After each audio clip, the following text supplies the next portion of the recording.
This is Justin with We Are Change Orlando, and on behalf of Florida Cop Watch, I'm here today with Wally Sullivan from Tampa. How are you doing today, Wally? Good to meet you, Justin. Good to meet you.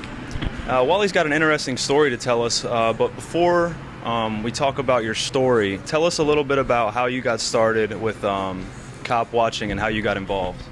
Basically, dealing with the officers quite a few years back was my first experience where I called them for assistance. The situation was turned around on me to where I became the aggressor supposedly, and the other person was.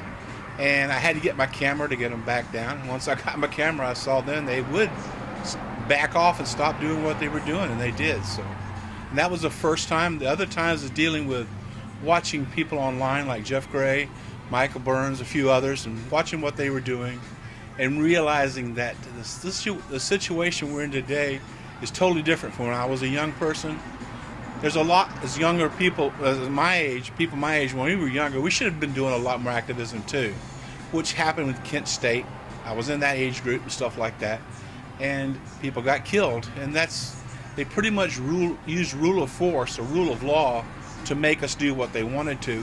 And now more people are waking up. I think as the groups get bigger, more orientated towards trying to find justice, that is growing into a movement that can go ahead and survive now. Hopefully, there aren't going to be too many more deaths happening because of it. Every time we turn around, someone's being killed by an officer when the person's unarmed. How do you justify murder when someone's unarmed? There's too many ways you can shoot somebody in the leg and take them down, tase them and take them down, not tase them, take them down, club their face in and beat them so many times they die for them trauma, like we know a certain person had happened out west with. So It's not as much protecting and serving as much now, is it? It seems like it's more of a intimidation and force. I mean, why is that? Action of force to rule is what I'm seeing. That's the only thing I can see. They have been put in a position. A lot more dealing with police. Some police and sheriff's departments are intertwined very heavily, but I found that a lot of the police forces have become a political arm of the city's mayor and their politicians, to a degree that they're getting away. Politicians are getting away a lot more because they got the cops doing their bidding, and that's where I think it's coming from. And you also are familiar with the DUI checkpoints, and you participate in viewing them, I guess is what you would call it. Explain why exactly you attend DUI checkpoints. The way I understand the law, the Supreme Court has ruled on multiple occasions that DUI checkpoints are legal because they have an express, they save lives to a better degree than people driving drunk and being allowed to go free, according to the Supreme Court. But the checkpoints they're doing now aren't constitutional checkpoints. They do DUI check your papers checkpoints, where they check your car, they check you for your driver's license. They sometimes even use drug dogs to search your car while you're there. It's not what the Supreme Court has authorized. And now they found that saturation patrols, it's already been proven, saturation patrols catch more drunks than the DUI checkpoints do, which I'm not against DUI checkpoints.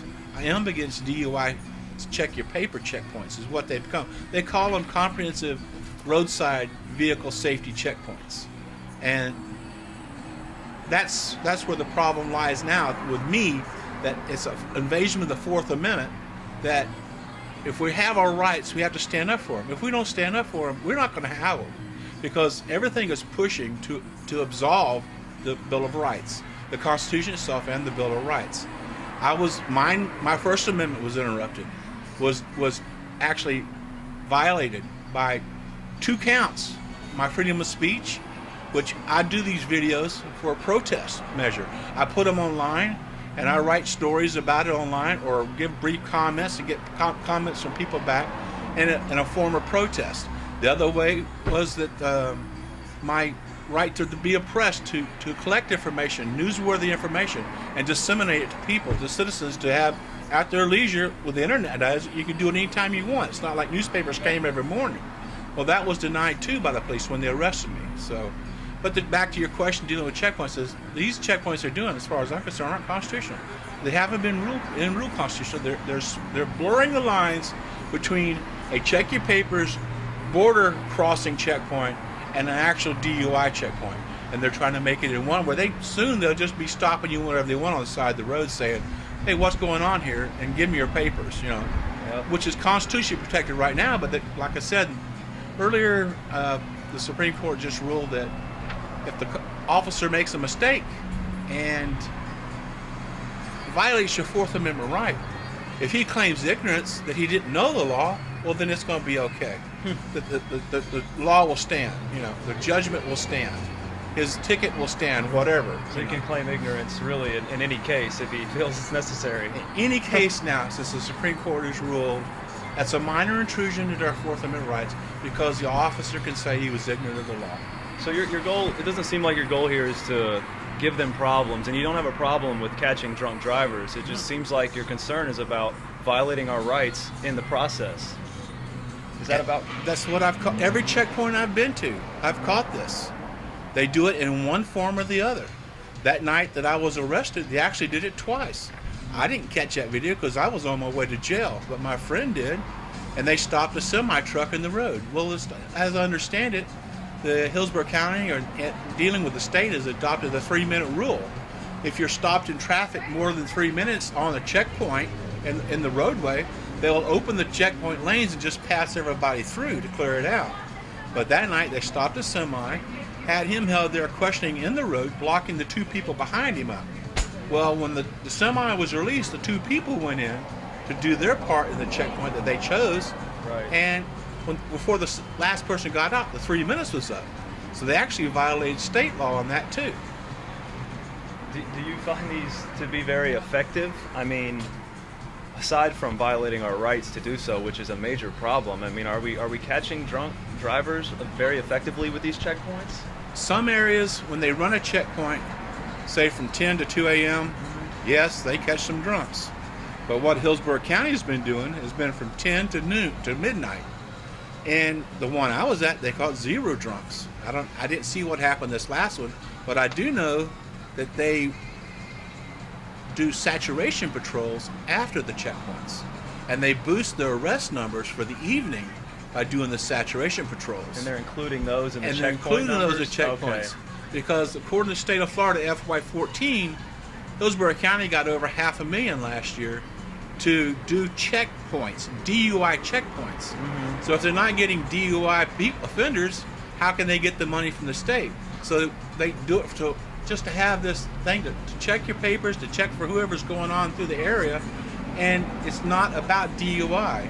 And then afterwards they do the DUI and catch them and make their checkpoints look good. Yeah, so it sounds good on paper, and I mean, who can argue with trying to curb drunk driving? I mean, people think that you're an evil person if you're against these checkpoints, but I think it's a common misconception that we're out to get the police. I mean, we just want them to do their job and protect, our rights under the Constitution, their oath that they swore to Honor their uphold. oath. Yes, uphold their oath. What happened that night, the particular instance where they arrested you and you were obstructing, I think is what you were charged with? Obstruction, resisting without violence. Explain yes. what you were doing and what happened that night. That night I got there early, and I went onto the sidewalk, and an officer came out and approached me, actually a corporal in the Hillsborough County Sheriff's Office, and told me I would have to leave the sidewalk because they were closing the sidewalk. I argued that he couldn't Public do that. space. Public space, yeah. He argued that he'd been to the police academy and that the sidewalk is actually a part of the road, and that he had a checkpoint plan that said the sidewalk would be closed, so it's all set up, it would be closed, and be legal to throw me off the sidewalk. When in fact I got the checkpoint operations plan afterwards, and there's nothing in the diagram or the checkpoint saying that sidewalk was to be closed. He did also inform me at the time that he was expecting us to come, since he knew we would come to these checkpoints, and he'd set up an area where we could video from. Essentially set up a First Amendment protection zone where we were allowed to use it to video, which unfortunately was all the way down the road at the end of the checkpoint area, looking back into the oncoming car lights, back into their flood lamps, and other people's car lights coming out. Well, if you've ever shot video, you know lights mess up video big. Even the focus will go in and out with some lights. So I told him that wasn't acceptable. And he said, well, this is where I could stand. He didn't say I had to stay there. He never commanded me to stay there. I said, I'm going to the median, and you can't stop me. His last words to me was, well, be careful, don't get hit. Be careful. He actually said, be careful, don't get hit.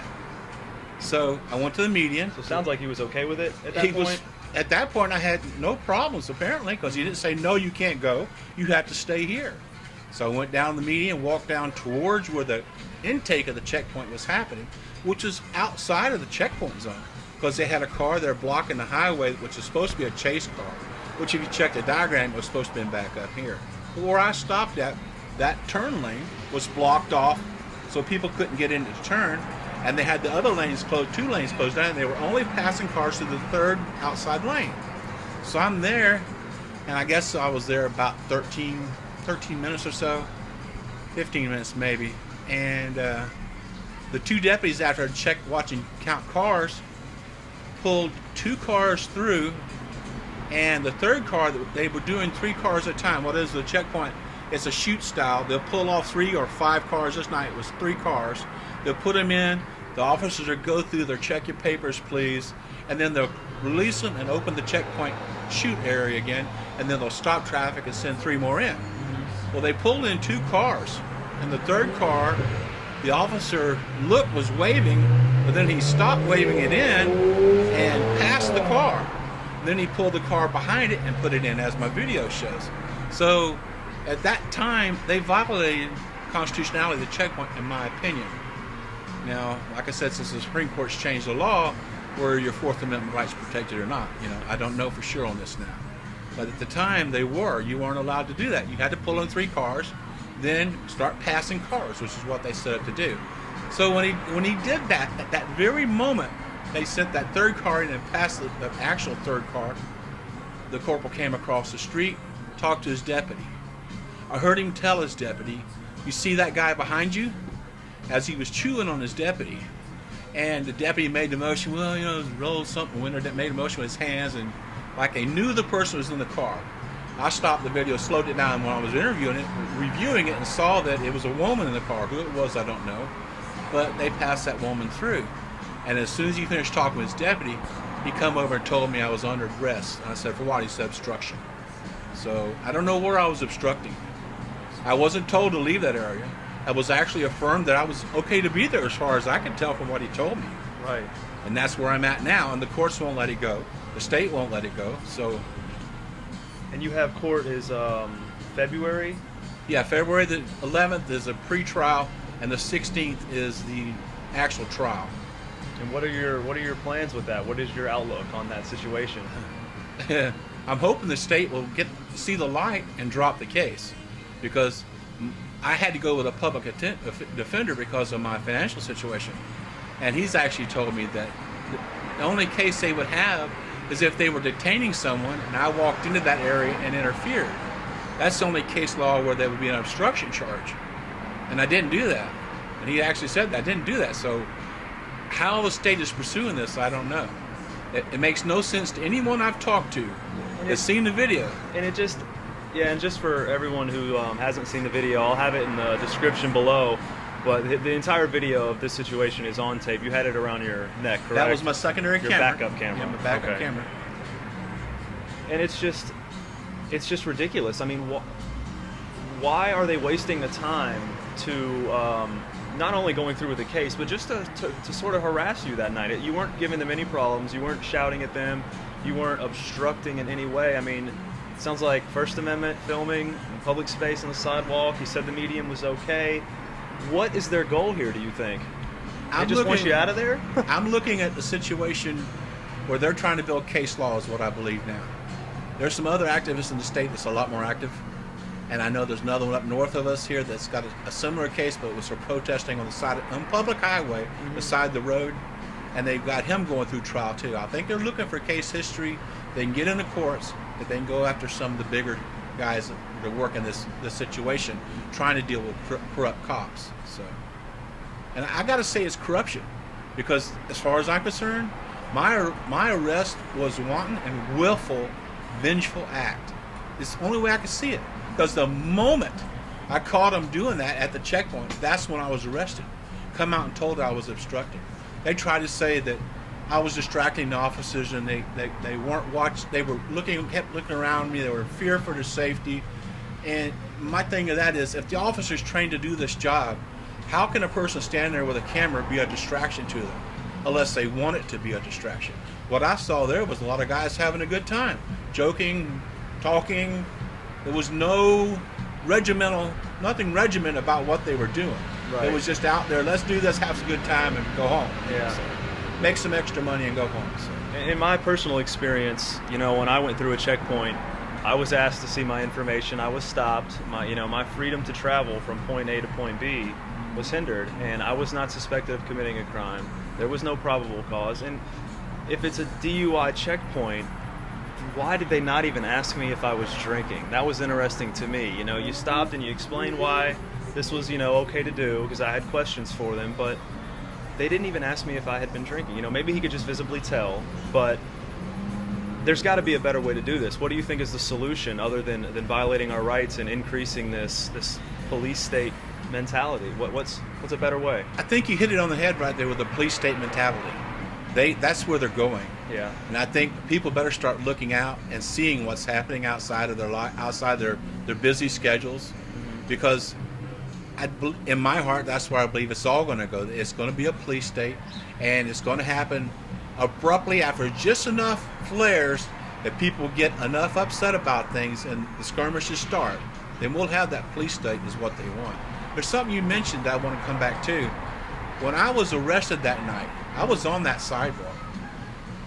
They were in fear of the officer's safety. He said, you can't have me stand up behind him. So he puts me down, 50, 60 feet, 70 feet down the road. Not once was I asked if I could be patted down.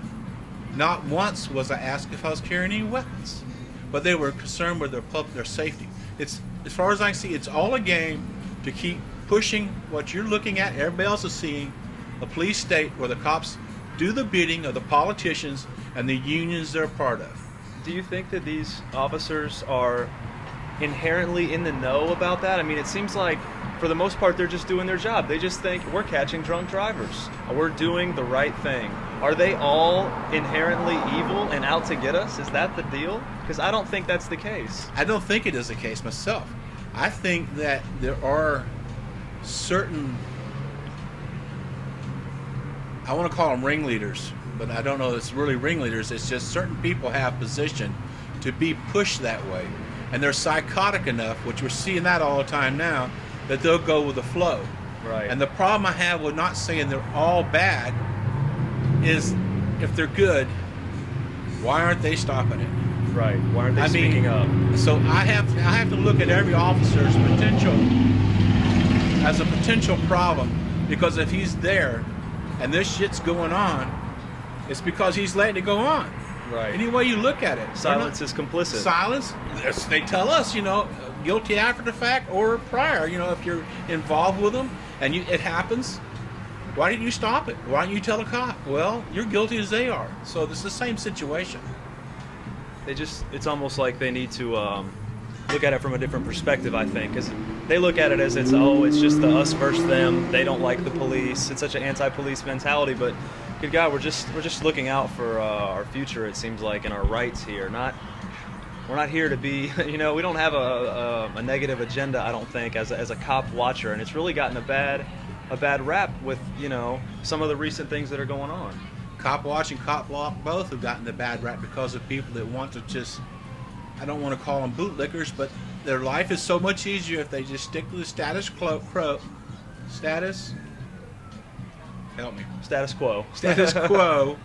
and go to work, pay their bills. That's what their life is about. My question to them would be, what's more important? What's the moral right thing to do, or just your paycheck and to just keep your job? I mean, it seems like they're valuing the legality over the morality. They're enforcing it whether it's wrong or right. And if it's wrong, you shouldn't enforce it. Morality, in my opinion. Morality is something this country has really lost since I was a kid. And it's people are growing up without it. They're growing up and I have what I want, I do what I want day now, which is great. That's what America's supposed to be about. And I'm not saying they have to give any of it away, but when you become oppressed, you'll be wanting to fight too. And that's where it's coming. And we're just trying to point out that it's heading there. Help what you can, be a part of what you can to stop this. Because there's no stopping it once it's happened.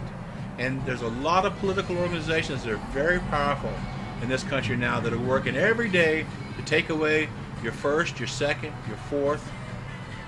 Every way they can, they're working on it. And it's a fact. It's not conspiracy theory. You can read about it every day, not in the mainstream newspaper. Go to the internet. Go to out-of-country sites. Go to the French news. Go to European news agencies. They post a lot of stuff there that you won't get in the U.S. Right. And a lot of it's about the U.S. So, but the internet's the easiest way to find out what's going on. I quit watching TV virtually altogether because you can watch news channels and you'll see scripts. And then there's actually people that shot video from station to station across the country, picked up off of satellites, where they're saying the same script over and over. You've seen those videos, I've seen it. And it's so laughable. It is. It's like a joke. I mean, they really are.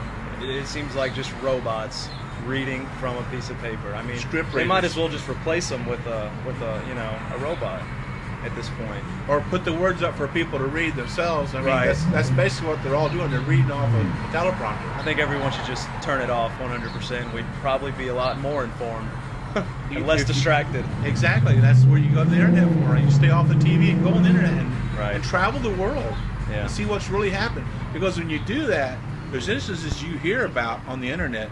Well, that don't seem quite right.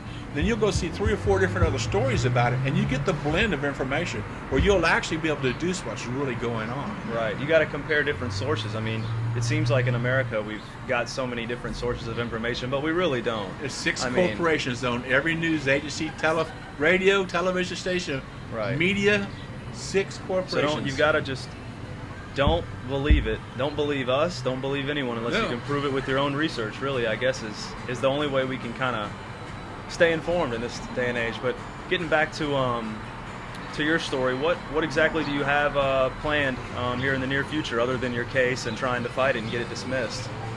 Well, I want to continue with doing what I can to get politicians under control.